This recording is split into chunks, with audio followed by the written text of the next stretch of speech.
जय माता दी। ओम साई काल का। जय श्री महाकाल। मेरी गुरु माँ के चरणों में कोटि कोटि प्रणाम। माँ काल का चामुंडा दरबार से आप सभी को जय माता दी। जुड़ जाइए सभी लाइव पर। सभी को जय माता दी। भगवती सभी बच्चों का कल्याण करे।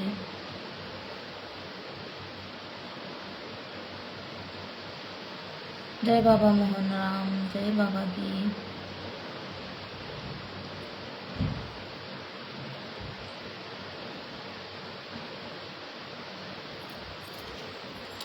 हे माँ।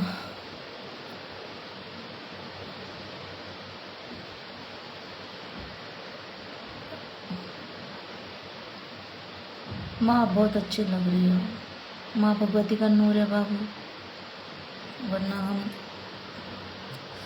कहाँ के अच्छे हैं। हम देखते हो रूबरू कुछ भी नहीं है। जय माता दी गुरु माँ। राधे राधे। सभी बच्चे जुड़ जाएं। और आज की लाइव पितृपक्ष के ऊपर है, तो जो भी आपके सवाल हैं, जो भी आपके कमेंट है, उसका जवाब दिया जाएगा। और हालांकि मैं उसके लिए अगर शॉर्ट वीडियो अलग बनाऊंगी, लेकिन अगर आप पूछना चाहते हो पितृपक्ष के लिए तो आप पूछ सकते हो। क्योंकि ओ गॉड, माता रानी लाइट चले गई बाबू।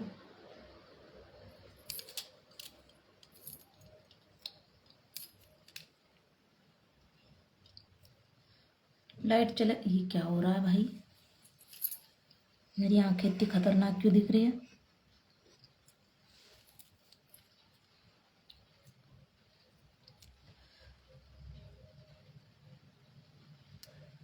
माँ मेरा लड़का बहुत रोता है, शरारती। बाबू अपने कुलदेवी पितरों की बच्चे से पैसे उठा के अरदास अपने घर के मंदिर में रख दो।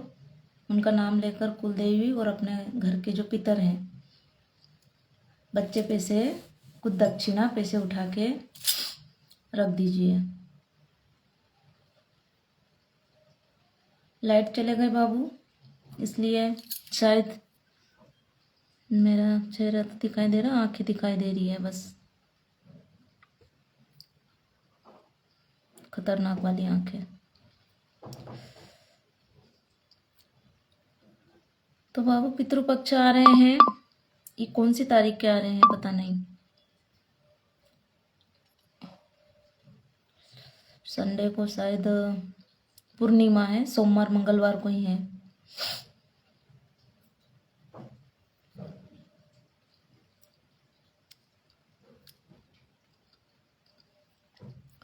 मैया की सवारी खोलने का उपाय बाबू, नवरात्रि आ रहे हैं अभी, भगवती को मना लो, उनकी सवारियां खोलो, और क्या है।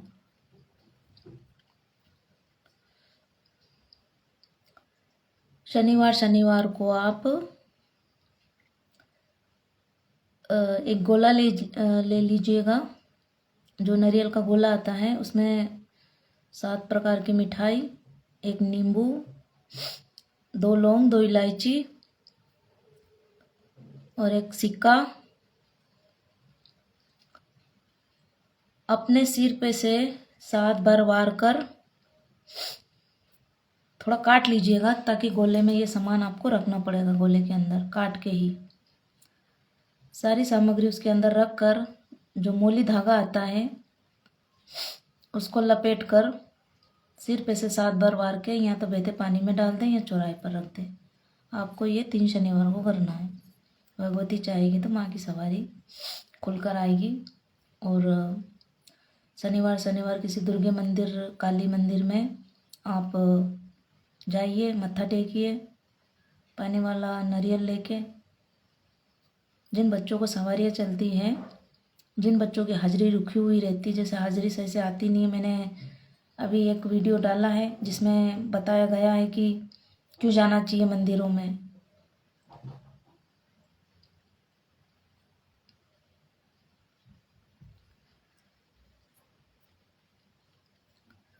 तो इसका मैंने वीडियो डाला है, आप सुनिएगा। जिन बच्चों को हाजिरी पेशी चलती है, उनको तो शनिवार शनिवार को किसी दुर्गे, काली, भैरव मंदिर में जाना चाहिए, नारियल लेकर पानी वाला। आप क्यों किसी भक्तों के चौकी पर, अगर आप नहीं जा सकते हो, अगर आपको विश्वास नहीं है, तो आप मंदिर तो हैं, शक्तिपीठ तो हैं, आप वहाँ जाइए और अपनी हाजिरी खुलवाइए बाबू।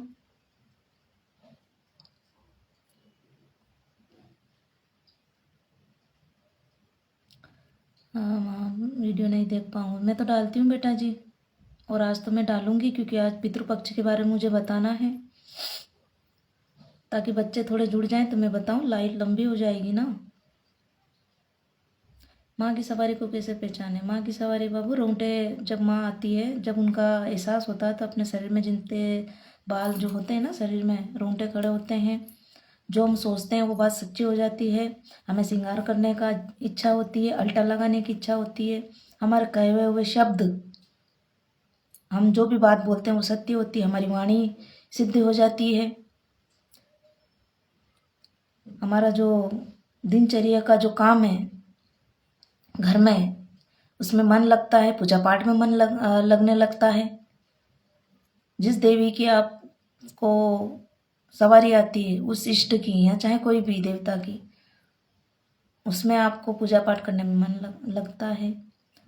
एक तो है ना नेटवर्क बाबू, सही से चलेगा नहीं, अगर बीच में लाइव कट गई तो दोबारा आना पड़ेगा, मैं बता देती हूँ, क्योंकि बारिश के कारण नेटवर्क प्रॉब्लम रहती है,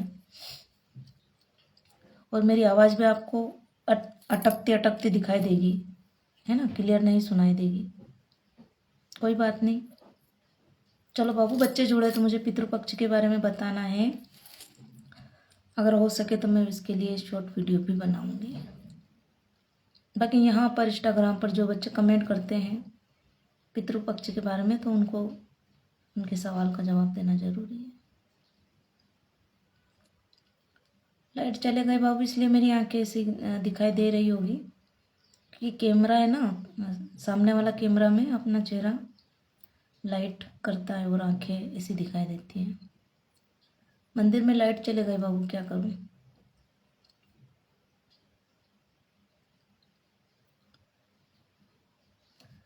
हाँ तो बाबू, पितृपक्ष आने वाले हैं पूर्णिमा बाद। अगर आपके घर में पितर या आपके पिता अगर रुष्ट हैं, क्रोधित हैं, तो उनको आप कैसे पहचानोगे, है ना? अगर आपके पितर आपसे रुष्ट हैं, क्रोधित है या पितृदोष है, तो आप इनको कैसे पहचानोगे? तो सबसे बड़ी बात है बाबू, मेरी आवाज़ क्लियर आ रही है? अटकती होगी बाबू, क्या करूं मैं बारिश के कारण, इसलिए मैंने बोला कि शॉर्ट वीडियो बनाऊंगी, क्योंकि लाइव पर आवाज़ मेरी शायद आपको क्लियर नहीं आ रही होगी। अगर आ रही हो तो बताइए। समय डाल दिया बेटा 11 बजे का कल, और जो भी मैंने वीडियो में सामग्री साधना की बताई है वो लाना अनिवार्य है, ठीक है? अभी गुरु नानी ने भी लाइव पर बोला है ना, वो लाइव आप सुनिएगा कल की, क्योंकि साधना, अगर एक भक्त, एक साधक, एक गुरु अगर किसी को साधना सिखा रहा है, या तो उसको दक्षिणा दो जो भी आपसे बने आपकी श्रद्धा अनुसार, या फिर गुरु के चोले, माँ भगवती की श्रृंगार, 16 श्रृंगार, चुन्नी, जो भी आप साड़ी ला सको, गुरु से आप साधना सीखते हो बाबू, तो भगवती और गुरु के लिए ये देना जरूरी है। जब भी आप मीटिंग में साधना सीखने आते हो, तो वो उस गुरु के ऊपर कि वो आपसे क्या मांग रहा है। हमने तो ये चीज़ें मांगी नहीं बाबू, हम तो श्रद्धा अनुसार बोल देते हैं। अब चाहे आप माँ के लिए कितना लुटा दो, ये आपकी भक्ति भाव है। जय माता दी। हाँ तो बाबू, मैं देखो बुला दिया ना मुझे, पितृपक्ष के बारे में बता रही थी मैं, कि अगर हमारे पितर रुष्ट हैं, क्रोधित हैं या पितर दोष है, तो उनको हम कैसे पहचाने, ठीक है? तो घर में पहली बात तो ये कि बाबू पितर हैं कि नहीं आपके, ये जानना जरूरी है, कि आपके घर में कोई पितर पहले से चला हुआ है, या कोई बच्चा अधूरी मौत, जैसे अकाल मृत्यु से कोई मर जाता है ना, एक्सीडेंट से, जहर खा के, फांसी लगा के, या अकाल मृत्यु से जो मर जाते हैं वो हमारे पितर होते हैं, यानी कि प्रेत योनि उनकी दी जाती है।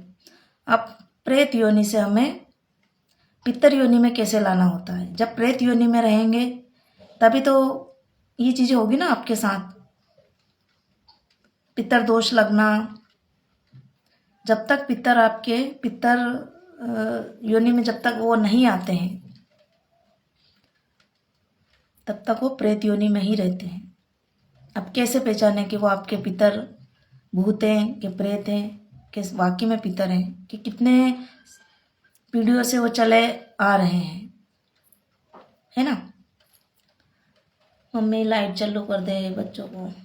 क्लियर, मेरी आवाज़ तो क्लियर आ रही है बाबू, चाहे मेरा चेहरा दिखाई दे ना दे, आप मेरे शब्दों को सुनिएगा, है ना।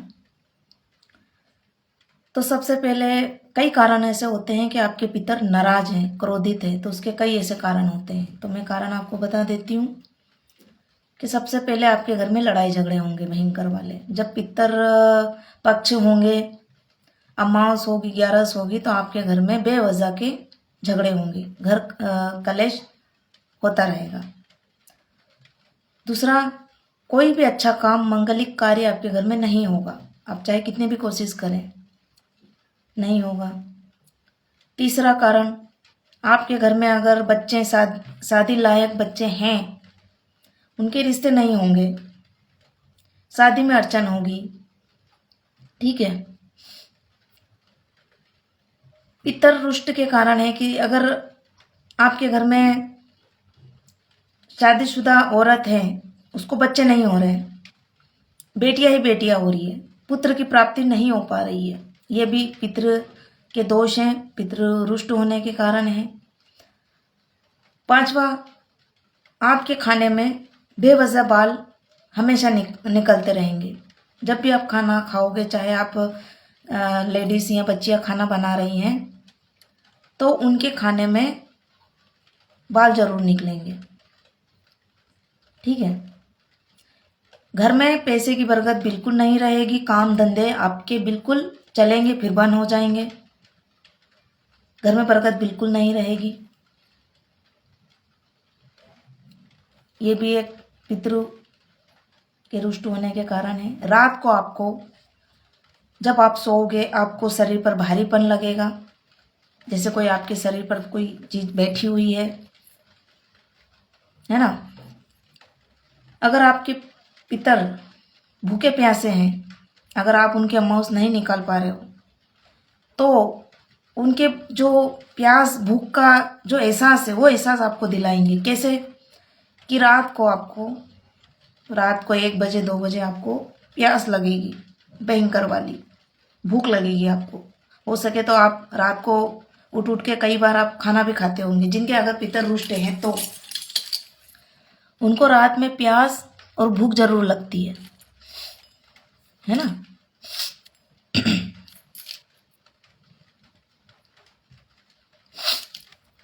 ये 6-7 कारण बताए मैंने पितर के रुष्ट के या पितर दोष के। ये 7 कारण है बाबू कि अगर आपको पितर दोष है, आपके पितर रुष्ट हैं, क्रोधित हैं, तो ये 7 कारण मैंने आपको बताए। क्या ये आपके साथ हो रहा है कि वाकई में आपके पितर रुष्ट हैं? जैसे कि मैंने अभी लाइव पर बताया कि पितर वो होते हैं जो अकाल मृत्यु से मरे हुए होते हैं, जिनकी मुक्ति नहीं होती है, उनकी आत्मा भटकती है। जो दुख जिस कारण से वो तड़पते हैं, वही कारण, वही दुख, वही एहसास आपको दिलाते हैं कि मैं भूखा हूँ, मैं प्यासा हूँ, ठीक है। और सबसे बड़ी बात तो बाबू, आपको सपने में मरे हुए लोग बहुत दिखाई देंगे। ये भी एक पितर दोष के कारण है। अगर आपके पितर आपसे क्रोधित हैं तो आपको सपने में सांप दिखाई देंगे, मरे हुए लोग दिखाई देंगे, चाहे वो मायके हो चाहे ससुराल के हो, ठीक है। सपने में मरे हुए लोग किस हालत में आ रहे हैं? रोते हुए आ रहे हैं, उनके कपड़े गंदे हैं, ठीक है। ये पितर रुष्ट होने के कारण है। आप मुझे, ये जो बच्चे जुड़े हैं लाइव पे, मुझे बताइए कि आपके साथ ऐसा हो रहा है या किसी भी बच्चे के साथ ऐसा होता है? जैसे कि मैंने बताया है कि लाइव पर अभी शुरू में कि जिनके पितर रुष्ट होते हैं, उन पर क्रोधित होते हैं या उनके ऊपर पितर दोष होता है, तो मैंने ये कारण उनके लक्ष्य बताए हैं कि वाकई में ऐसा होता है उन बच्चों के ऊपर। ठीक है, कारण तो बहुत सारे हैं बाबू, लेकिन मैंने तो बेसिक कारण बताए हैं पितर दोष के। मैंने तो सिर्फ बेसिक चीज़ें बताई है बेटा, दोष के तो बहुत सारे कारण ऐसे हैं। अमावस के कुछ 1-2 दिन रहेंगे और आपको मरे हुए लोग दिखाई देंगे। लड़ाई झगड़े तो होते ही हैं, नॉर्मल बात है। कोई अच्छा कार्य करने जाओगे वो होगा नहीं, सोचा हुआ काम आपका पूरा होता नहीं है। कुल की जो बढ़ोतरी होती ना बेटा, कि जैसे हम अच्छा कार्य कर रहे हैं, काम धंधा या अच्छा कोई कार्य कर रहे हैं, जब आपके पितर रुष्ट हैं तो वो आपको अच्छा कार्य कैसे करने देंगे? जब उनको आप मान ही नहीं रहे हो, उनको आप खाना भोजन उनको कभी भी त्योहार पर याद ही नहीं कर रहे हो, यहाँ तक कि आप अमावस पितृपक्ष में भी उनका श्राद्ध नहीं निकाल पा रहे हो, तो वो आपको बढ़ोतरी करने देंगे? पितर आपकी बढ़ोतरी कैसे होने देंगे? वो तो आपके कुल के हैं ना, वो तो आपके पूर्वज है ना, वो आपको कैसे आगे बढ़ाएंगे? पितर कुल देवता जब तक आप उनको नहीं मानोगे, जब तक आप उनको पूजोगे नहीं, आप आगे बढ़ ही नहीं सकते हो बेटा जी। जीवन में ना तो आप तरक्की कर सकते हो, ना आगे बढ़ सकते हो। अगर आपके घर में पितर हैं या कोई अगर बच्चा अकाल मृत्यु से मरा है, आप अगर उनकी मुक्ति नहीं करवा रहे हो किसी गया जी में जाकर या कहीं भी गंगा जी में जाके, अगर आप उनकी मुक्ति पिंडदान नहीं करवा रहे हो, तो मुझे बताओ आप आगे बढ़ सकते हो? आप तरक्की कैसे कर सकते हो? वो करने देंगे क्या? क्योंकि वो तो प्रेत योनि में है। अभी तक तो आपने प्रेत योनि से उनको निकाला ही नहीं, तो वो तो प्रेत जैसे ही आपको दिखाएंगे ना, क्योंकि वो तो प्रेत है ना भाई, पितर ही तो प्रेत होते हैं। अगर पितर को पितर मान लिया, पूर्वज मान लिया, तो वो भगवान की तरह ही आपको आशीर्वाद देते हैं। अगर उनको नहीं मानते हो, उनकी अमावस नहीं निकालते, उनको श्राद्ध नहीं निकालते हो, उनको हर त्योहार पर आप नहीं मनाते हो, तो वो पितर प्रेत बनकर ही आप पर क्रोध करते हैं। जैसे कि एक माँ बाप अगर बच्चा उनका नहीं सुनता तो मारते हैं ना, मारते हैं ना, वो डांटते भी और मारते भी हैं। उसी प्रकार कुल देवता पितर का भी यही काम है, वो आपके घर के हैं, दूसरे देवी देवता नहीं है। जितने कोटि देवता है ना, वो नहीं है कि चलो कोई बात नहीं, अगर मुझे वो पूजा पाठ नहीं कर रहा, मुझे नहीं मान रहा तो कोई बात नहीं, लेकिन वो तुम्हारे घर के मुखिया हैं, पितर और कुल देवता। वो आपके सगे माँ बाप है, आपके माँ बाप के भी माँ बाप है बेटा। गलतियां करोगे तो क्रोध तो करेंगे वो, हैं? बताओ मुझे। ये तो मैंने उनके क्रोध होने के कारण बताए। अब उनको मनाना कैसे है? हमारे पितर को मनाएं कैसे, उनको कैसे शांत करें?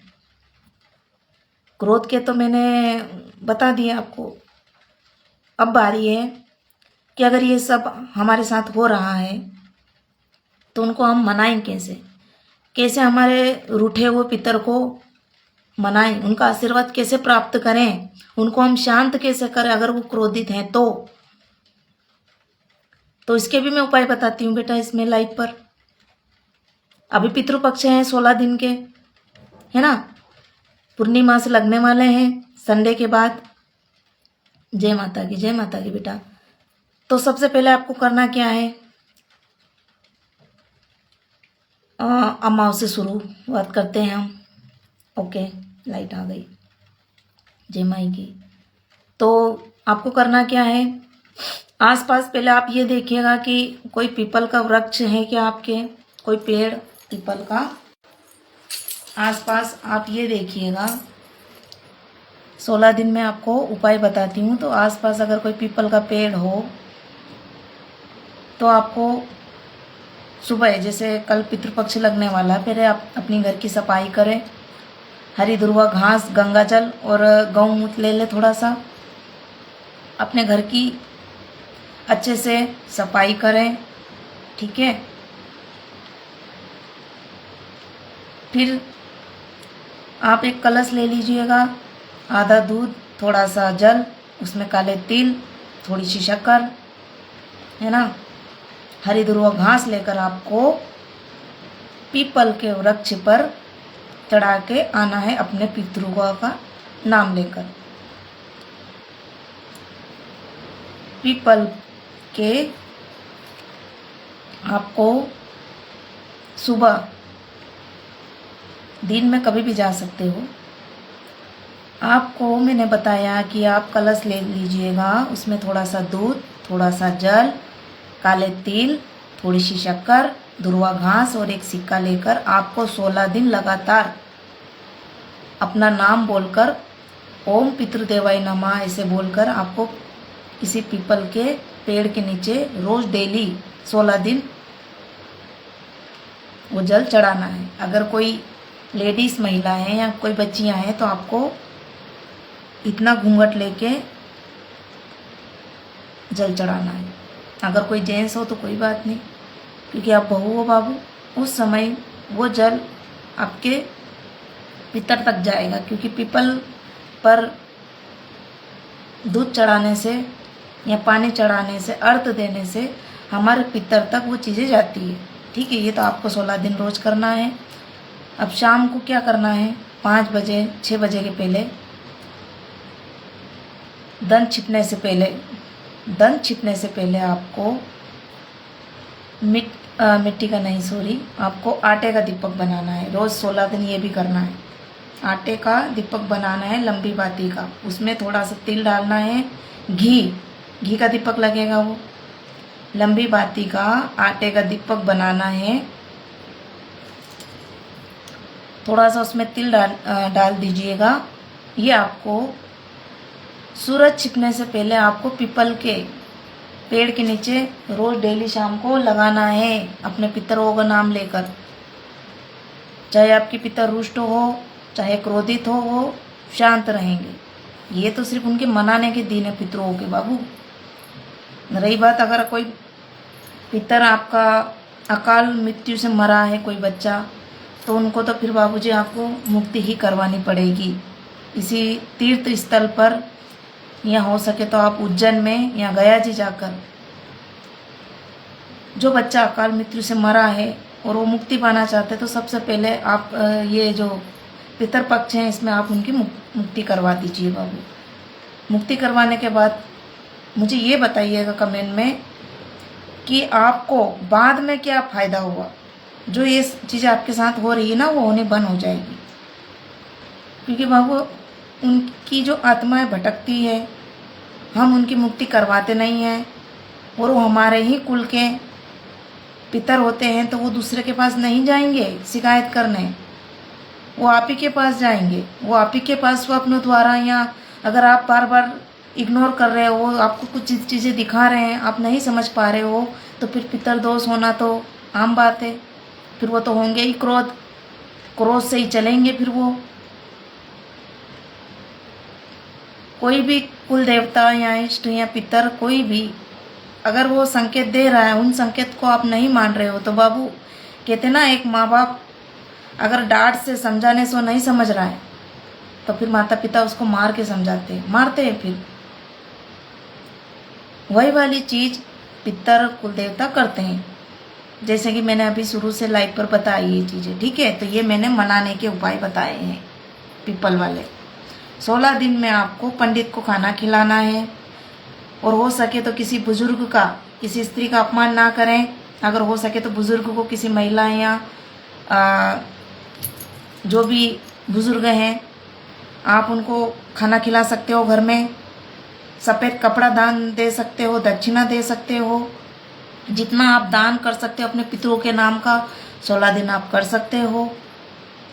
दान ही अपने पितरों तक लगता है। खाना कपड़ा देते हो ना, तो बाबू उनको आगे मिलता है। जहाँ वो भुगत रहे हैं ना, घूम रहे हैं वो लोग में, पितृलोक में, उनको मुक्ति नहीं मिल रही है। पूर्वज हो, चाहे वो अकाल मृत्यु से मरा हो बच्चा हो, वो तो चलो यही है संसार में जो भटक रहा है। लेकिन जो मरे हैं हमारे बुजुर्ग, जो मौत जितनी भी उनकी मौत हुई है, जो बुजुर्ग मरते हैं ना मौत से, वो हमारे पूर्वज होते हैं। पितर वो होते हैं जो अकाल मृत्यु से मरे हुए होते हैं, उनको पितर बोलते हैं। पूर्वज वो होते हैं जो जैसे हमारे दादा दादी जो मौत से मरते हैं ना, उनको पूर्वज बोलते हैं।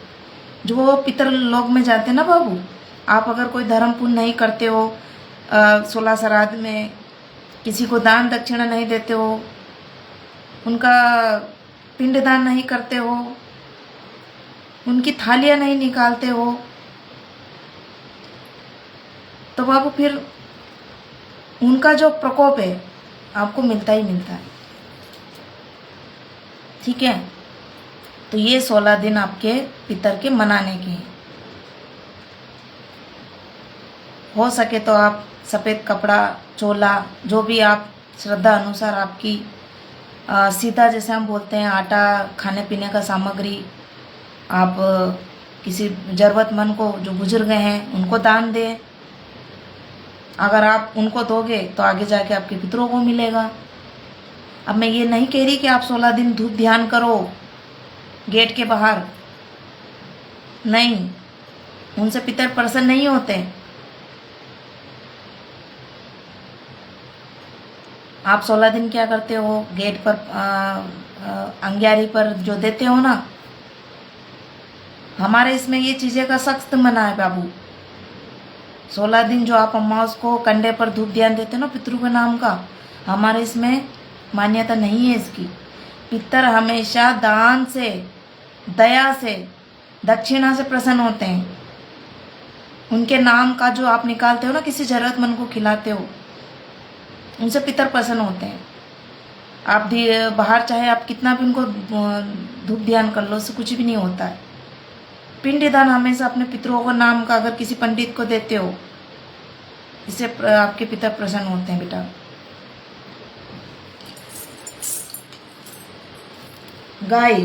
गाय का जैसे मैंने बताया, गाय जो होती है आसपास, अगर आप गाय हो, गया जी और गाय जाना एक समान है। अगर आप 2 रोटी गाय की, उस पर गुड़, थोड़े से काले तिल, हो सके तो 16 दिन आप गाय को दें। गाय की जो जीवान होती है ना, यहाँ पितृवास करते हैं बेटा। अपने पितरों के नाम का रोज आप गाय को 2 रोटी और गुड़ मिलाकर गाय को दीजिए। देखिएगा आपके जो क्रोधित पितर है ना, वो शांत दिखाई देंगे। जैसे कि मैंने अभी शुरू में बताया है लाइव पर, रुष्ट होने के कारण, क्रोध होने के कारण, पितर दोष होने के कारण, अब मैंने उपाय भी बताए इस लाइव पर कि अब उनको कैसे मनाना है। ठीक है,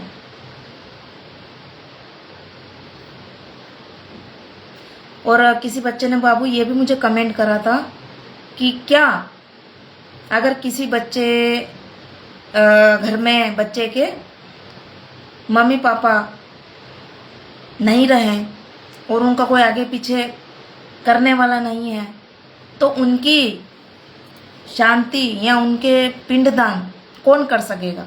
अगर कोई उनका आगे है ही नहीं वारिस, जैसे बेटी है, कोई बेटा नहीं है, तो बेटा बेटी भी कर सकती है। जब बेटी 2 कुलों को तार सकती है ना बाबू, तो वो अपने एक कुल को तो तार ही सकती है। तारने का मतलब ये है कि पूजा पाठ कर सकती है। बेटी के हाथों भी वो पितर मोक्ष की प्राप्ति कर सकते हैं, क्योंकि उनको भी पता है कि मेरे आगे पीछे मुझे मुक्ति कराने वाला कोई नहीं है। अगर बेटी भी है तो वो अपने भाई की, पिता की, माँ की, बाबा की, दादा की, चाचा की, एक बेटी भी अपने पितरों को पिंडदान या मुक्ति करवा सकती है, चाहे वो ससुराल में करवाए चाहे मायके में करवाए। ये किसी बच्चे ने मुझे कमेंट शायद करा था और पूछा था।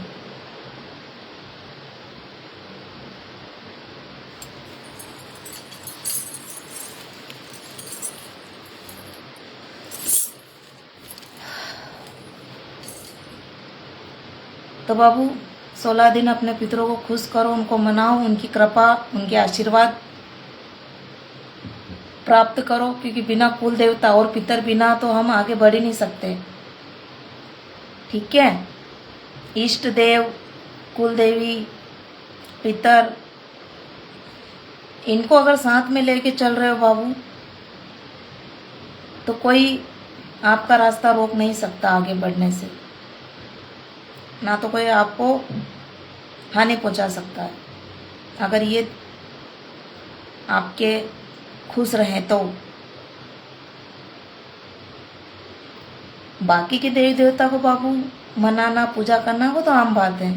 ठीक है, मंदिर तो कई देवी देवता के हैं, लेकिन मैं सर्वप्रथम उनका बोल रही हूँ जो आपके घर में दिक्कत हो रही है ना। आप अपने कुलदेवी पितरों को नहीं मनाओगे जब तक आप आगे बढ़ ही नहीं सकते। ये चीज़ हमेशा आपके साथ रहेगी। फिर आप यही बोलोगे कि हम पूजा पाठ करते हैं देवी देवता की, फिर भी हमको दुख कष्ट होते हैं। अरे जिनको आप मनाना चाहिए उनको तो मना नहीं रहे हो। दूसरों देवी देवता को पूजा पाठ करने से कोई थोड़ी ना फ़ायदा है। फ़ायदा तो तब होगा ना जो आपके घर के देवी देवता तो भूखे बैठे हैं, वो तो रुष्ट पड़े हैं, और आप दुनिया के देवी देवता को मनाने चले हो। बेटा, कहना का मतलब ये है कि आपके सगे माँ बाप को तो माँ बाप बोल नहीं रहे हो, पड़ोसी को माँ बाप को आप खाना खिला रहे हो, कपड़े श्रृंगार जो भी आप कर रहे हो, तो वो सगे माँ बाप कितना श्राप देंगे आपको, उनकी आत्मा कितनी बद्दुआ देगी, क्योंकि उन्होंने तो आपको जन्म दिया ना। सेम है। तो बाबू, अब ये जो मैंने बात आपको रील पर बताई है, अब मुझे बताओ बाबू कि जो भी मैंने बातें बताई है वो सही है, और ये करने से वाकई में आपके जीवन में बदलाव आना ही है। ये गारंटी की बात है, ये शास्त्र की बात है। कोई हम नया नहीं बोल रहे हैं कि मैं कुछ बोल रही हूँ या मेरी बात आपको ऐसी लग रही है, कहीं भी चले जाओ, ये शास्त्र की बात है बाबू, जो लिखा हुआ है गुरु पुराण में, विष्णु पुराण में, शिव पुराण में भी लिखा हुआ है। पितरों का तो उल्लेख हर शास्त्र में उल्लेख दिया गया है कि पितरों की कृपा, उनकी प्राप्ति के बिना आप कुछ कर ही नहीं सकते हो।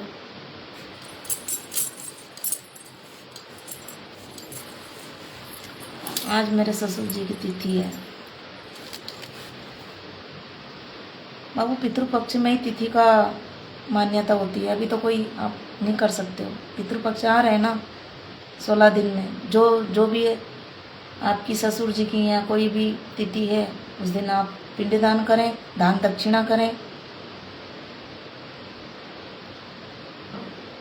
हो सके तो उनका नाम का, आपके तो गुरु भी हैं, गुरु को दक्षिणा दे उनके नाम की। गुरु को सफ़ेद चोला या पीला चोला अपने पितरों को नाम का गुरु को दे सकते हो।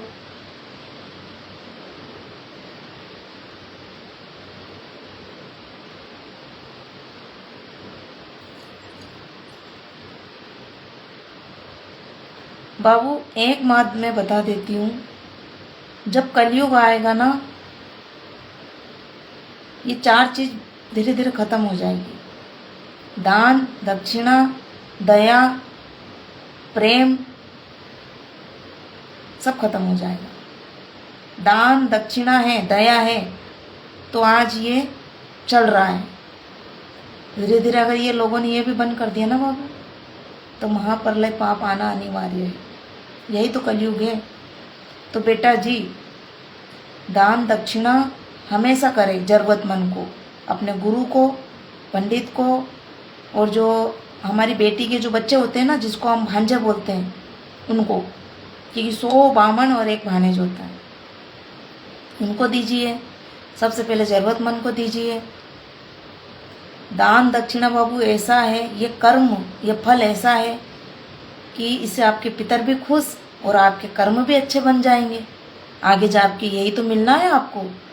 जाएगा क्या आपके साथ? क्या जाना है बताओ मुझे, क्या लेके जाओगे आप? ले जा सकते हो कुछ? जब मरोगे ना, एक सुई आती ना, सार की सुई, वो भी नहीं जाती है। वो भी जब रात में जलती ना तो वो सुई रह जाती है, शरीर पूरा जल जाता है। सोचो कितनी धन दौलत, घर बार, पैसे कौड़ी, ये जाएगा आपके साथ। ये इतनी सी बड़ी एक सार की सुई नहीं जाती बेटा, एक तिल बराबर, वो भी यहीं रह जाती, वो भी नहीं जलती है उस राख के साथ मरघट में।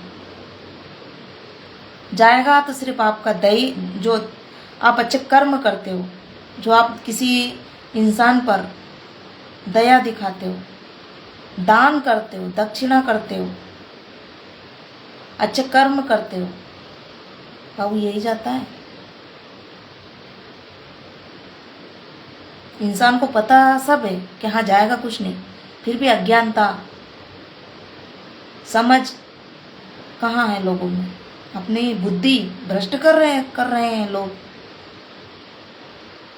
कहते ना कि गुटखा तंबाकू पर लिखा हुआ था कि हानिकारक है, और ये कैंसर का भी इसमें लक्षण, सब उसमें फोटो भी दिखाई दे रहा है, फिर भी लोग खा रहे हैं। वैसे ही लोगों को सब पता है क्या कर्म है क्या पाप है, फिर भी लोग पाप कर्म कर रहे हैं। तो भाई हमारा क्या जा रहा है, कर भाई तू, आगे तुझे ही जवाब देना है। खूब पाप कर, खूब बुरे कर्म कर, हम थोड़ी ना जाएंगे आगे कि तेरी पत्नी जाएगी, तेरे बच्चे जाएंगे, तेरे माँ बाप जाएंगे, तेरे पड़ोसी जाएंगे, तेरे रिश्तेदार जाएंगे। आगे मर के जाएगा अकेला, दुख तो ही भोगेगा आगे जाके।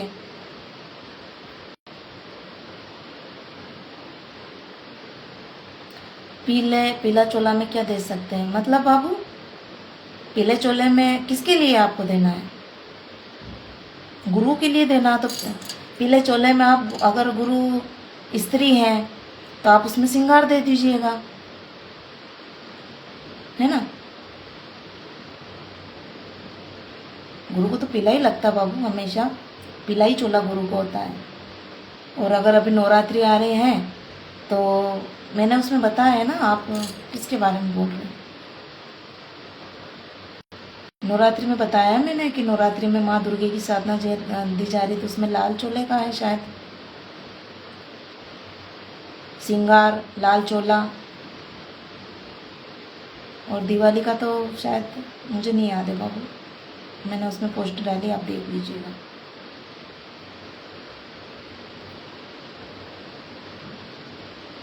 क्योंकि मैं भी आपको बताती हूँ, तो मेरे पास डायरी है लिखी हुई, ना जाने ये साधना हमारी गुरु माँ ने 10 साल पहले दी थी, तो हम खुद भूल जाते हैं बाबू, बस लिखा हुआ रहता है, वही चीज़ हम आपको बता देते हैं क्या सामग्री लानी क्या नहीं।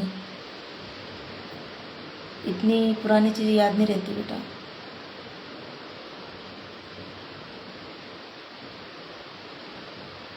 अच्छा पितरों के लिए, हाँ तो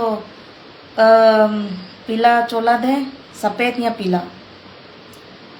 सफ़ेद में आप साड़ी दे सकते हो, सूट दे सकते हो, धोती दे सकते हो, गमछा दे सकते हो, सफ़ेद चावल और आटा दे सकते हो, सीधा बोलते हैं ना जिसको हम सीधा बोलते हैं, दे सकते हो बेटा। दाल दे सकते हो जिसको हम तुअर की दाल बोलते हैं ना, वो दे सकते हो। चाहे आप कितना भी दो, यह सामग्री आपकी इच्छा अनुसार, श्रद्धा अनुसार, चाहे आप कितना भी लुटा दो। यह समुंदर है बेटा, कितना लुटाओगे इसमें कि कितना जल भरोगे, कम थोड़ी ना होगा। दान दक्षिणा देने से कभी कम नहीं होता, चाहे आप कितना भी दो। और गुरु से ज्ञान अगर आप ले रहे हो, कितना लोगे ज्ञान, ये भी एक समुंदर है, दोनों बराबर है। एक दान दक्षिणा और एक गुरु का ज्ञान, इसका बाबू तुलना ही नहीं है, इसको तो उल्लेख ही नहीं है वेद पुराण में भी। गुरु का ज्ञान आप कितना लोगे, गुरु वो समुंदर है बाबू, जितना आप लोटा भरते हो ना समुंदर में, उसमें कम नहीं होता है। कितना लोगे आप ज्ञान, कितना सीखोगे आप गुरु से, क्या क्या चीज़ें सीख सकते हो। उसके लिए आपको उस लायक बनना पड़ेगा, एक सच्चा शिष्य बनना पड़ेगा, एक अच्छा शिष्य बनना पड़ेगा, तब जाके वो सारी चीज़ें आप एकत्रित कर सकते हो अपने अंदर। उसके लिए आपकी शरीर की सफाई और एक अच्छा शिष्य बनना जरूरी है, एक अच्छा इंसान बनना जरूरी है। आज के ज़माने में अच्छा शिष्य चेला तो दूर की बात है, अच्छा इंसान बन जाए वही काफ़ी है। एक सच्चा इंसान, अच्छा इंसान बनना बहुत ज़रूरी है। ये फिर चले गई लाइट। ये ऐसे ही कर रही बाबू, बारिश में, रात में भी ऐसा ही चलते रहता है।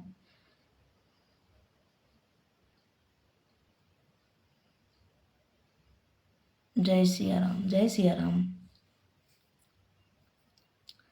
तो बाबू चलो, मैंने आज जो पितर के बारे में बताया है वो सब बच्चों को सही लगा? करोगे? करना भी अनिवार्य है, नहीं करो तो आपकी इच्छा। हमारा बताने का काम था, बच्चों के कमेंट आए थे।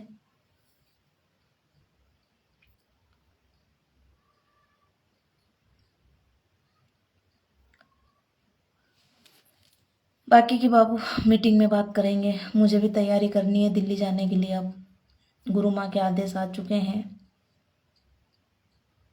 अब भगवती लाज रखें, माँ को कैसे मुझे ले जाना है, कैसे वापस यहाँ लाना है, सब माँ की इच्छा, माँ को ही करना है बाबू। मैं तो घर से एक पाँव ना उसके आदेश के बिना रखती हूँ।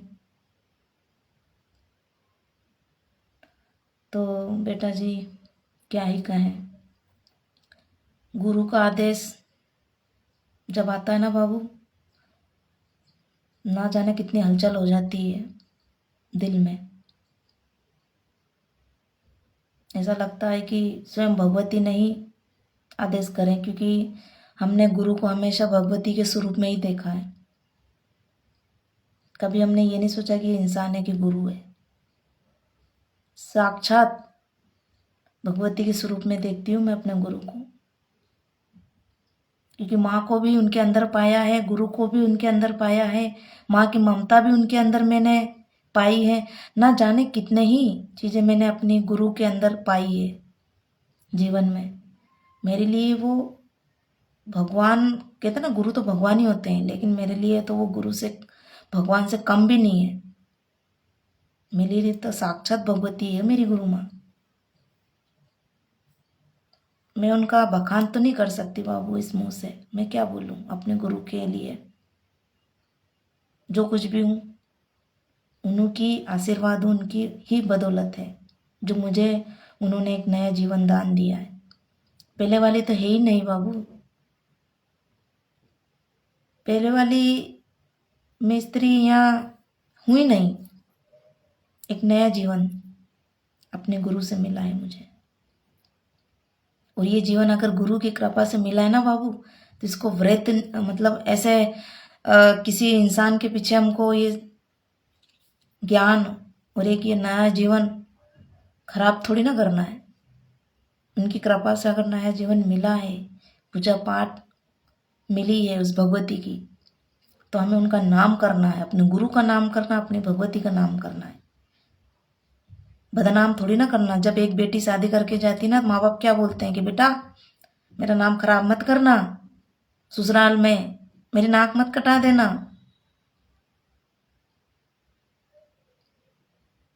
वो बच्ची कितने को कुल को तारती है, कितने रिश्ते निभाती है, पति पत्नी के, बहू के, ननन के, सास के, बेटी के, बुआ के, चाची के। एक बेटी के कितने रिश्ते हो जाते हैं, और रिश्ते निभाने में ही जीवन हो जाता है। तो बाबू आप तो गुरु के शिष्य हो, आपसे भी कई रिश्ते जुड़े हैं। तो मैं उन बच्चों को यही बोलूँगी बाबू कि माँ भगवती का आपको नाम करना, अपने गुरु का नाम करना है। ये सोचिएगा कि मेरी गुरु का, मेरी भगवती का नाम कभी खराब ना हो सके तो मैं उनका नाम रोशन करूं। लोग मुझे कहें कि भाई किसकी शिष्य है, किसकी भगत नहीं है, किसका भक्त है। लोग मुझे उनके नाम से पहचाने, ना कि मेरे नाम से पहचाने। तो जीवन में ये कार्य करना है बेटा। अरे हमारी क्या पहचान है, हमें तो कोई गली के कुत्ते ना जानते। वो भगवती उस गुरु की कृपा से ना जाने कई लोग हमें एक नई पहचान देती है, वो भगवती, वो गुरु। तो ये जीवन तो उसी का है ना, फिर हमारा है ही क्या। है ना बेटा। तो इस जीवन को, इस अनमोल जीवन को ऐसे ही व्यर्थ नहीं करना बेटा। अच्छे कर्मों में लगाओ, अपने गुरु की सेवा में लगाओ, अपनी भगवती की सेवा में लगाओ, अच्छे कार्य करो। अगर आपके घर गृहस्थी के जीवन में अच्छे लोग हैं तो उनके साथ रहो। जो आपका बुरा चाहते हैं, आपकी बुराई करते हैं, आपकी निंदा करते हैं, आपका बुरा सोचते हैं, उनको लात मार के अपने जीवन से निकाल दो। ये वे ऐसे कीड़े हैं बाबू,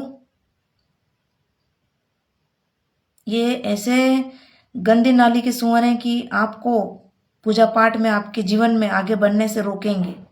तो ऐसे लोगों को अपने जीवन से बाहर कर दो। लग जाओ अपने भगवती गुरु की कृपा में।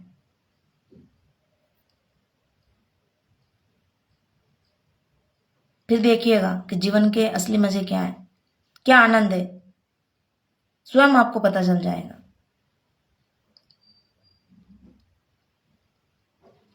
भक्ति करना आसान नहीं है बेटा, लेकिन मुश्किल भी नहीं है। आसान तो नहीं है लेकिन मुश्किल भी नहीं है, मुश्किल भी नहीं है। एक बार अगर भगवती ने पल्ला पकड़ लिया ना बाबू, छोड़ती नहीं है फिर वो। आप चाहे छुड़वाने की कोशिश करोगे लेकिन वो नहीं छोड़ती, क्योंकि उसने तो पकड़ रखा है ना। आप चाहे कितनी भी कोशिश करो उसका पल्ला छुड़ाने के लिए, इस जन्म में क्या 7 जन्म नहीं छोड़ती है वो, फिर देती है फिर से जन्म। अगर पूजा पाठ अधूरी रह गई तो अगला जन्म फिर पाओगे इंसान का, फिर अगले जन्म में सेवा करनी भगवती की।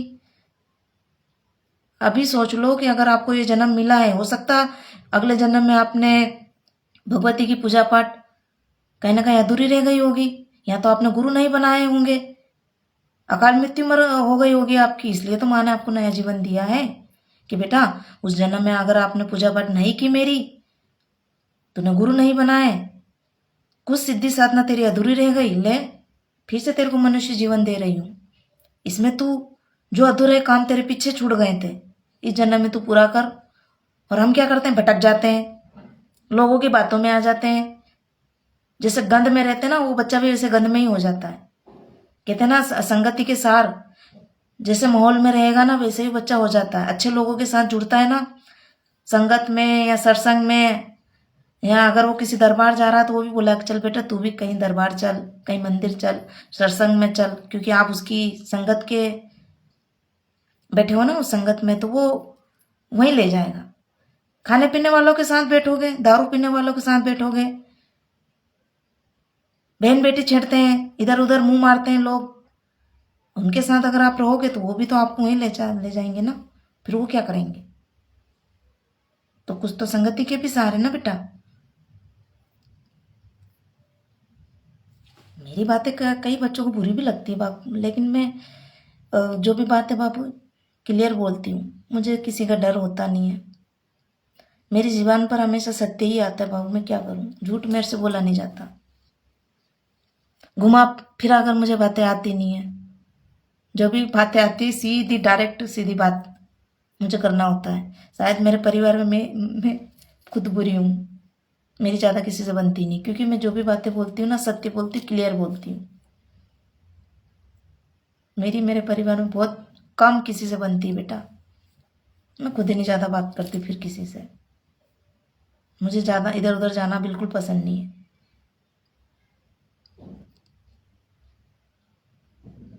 क्योंकि अज्ञानी लोग, उनके साथ अगर आप उठना बैठना करोगे, उनके साथ रहोगे ना, वो अगर ऐसी कुछ बात करते तो अपने दिमाग से निकल जाती वो बातें।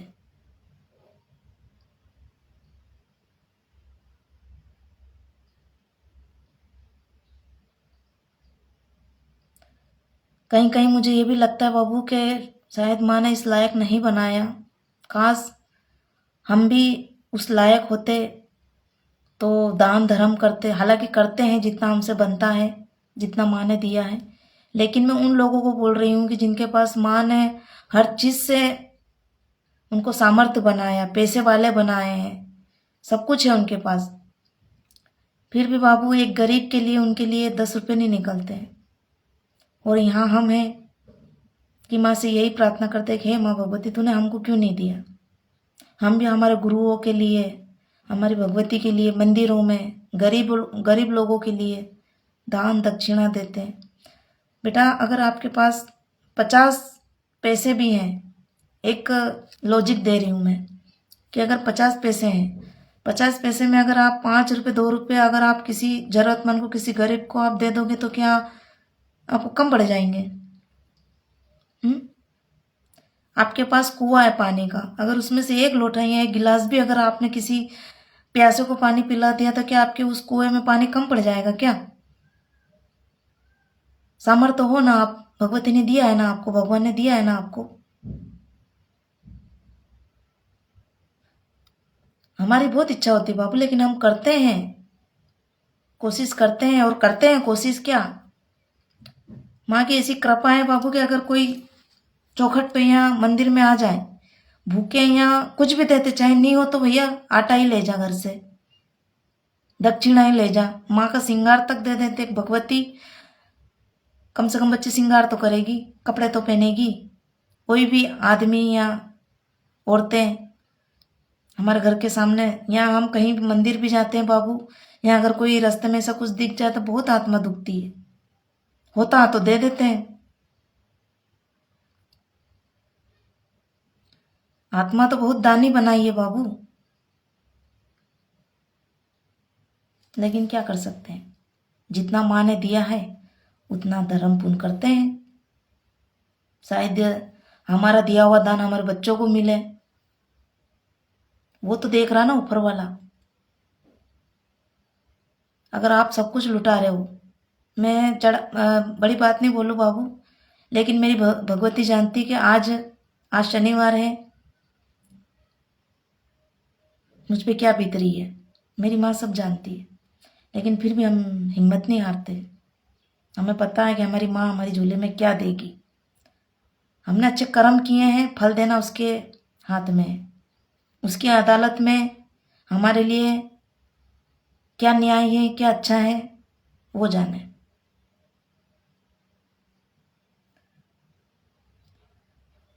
जय माता दी। माँ कैसे हो? अच्छी हूँ बाबू।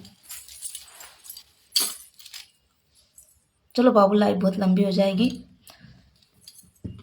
आज शनिवार है और बारिश भी हो रही है बाबू, बच्चे आ नहीं पा रहे हैं दरबार, लेकिन क्या करें, माँ दरबार अगर लगा रही है, उसकी इच्छा है तो दरबार लगाना भी पड़ता है। अब कोई बच्चा आए ना आए, माँ का दरबार तो सजेगा। जरूरी थोड़ी है कि संगत आएगी, बच्चे आएंगे तभी शनिवार का दरबार लगाएंगे, गद्दी लगाएंगे। माँ का दरबार है, ये तो लगता रहेगा, चाहे कोई बच्चा आए ना, चाहे ना आए, ये माँ की इच्छा। दरबार में भी आना हर कोई की बात थोड़ी ना है।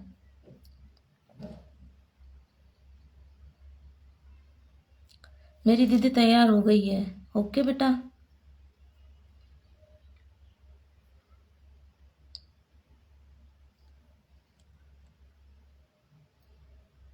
ऐसे बाबू मुझे भी बहुत ज़्यादा दिन हो जाते हैं तो मुझे खुद बच्चों की याद आती, शिष्यों की, है ना। दिन भर रहते हैं, फिर बच्चे चले जाते हैं तो बहुत बुरा लगता है।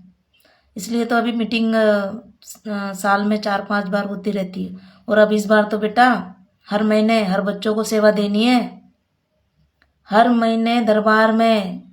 सुन लेना, कल मुझे याद दिलाना, जितने भी शिष्य हैं, हर शनिवार को 1 महीना दरबार में बच्चा सेवा देगा। वो आपकी इच्छा, अब आप कब आओगे महीने में, कौन से शनिवार को आप आ रहे हो।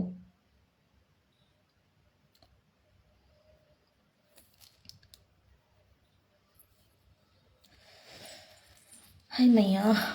चलो बाबू, जय माता दी, ओम साई काल का, जय श्री महाकाल। लाइट चले गई बाबू, फिर से देखो, लाइफ में 2 बार लाइट चले गई है। लाइफ बहुत लंबी हो जाएगी बेटा, इतनी लंबी कोई लाइफ सुनता भी नहीं है। फिर से 2 बार आ जाती हूँ अगर जुड़ना हो बच्चों को तो।